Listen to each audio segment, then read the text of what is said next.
आज शेतकऱ्याचा सगळ्यात मोठा सण म्हणजे गुढीपाडवा, इथून नवीन वर्ष सुरू होतंय.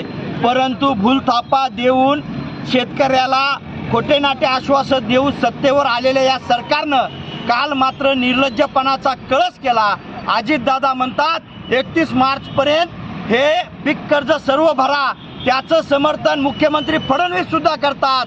अजितदादा बोलले हीच सरकारची भूमिका म्हणतात. अरे तुम्ही म्हणला होतात आम्हाला मत द्या, आम्ही सत्तेवर आलोत की 100 दिवसामध्ये शेतकऱ्याचा सातबारा पूर्ण कोरा करतो, परंतु तुम्ही दिलेला शब्द पाळला नाही.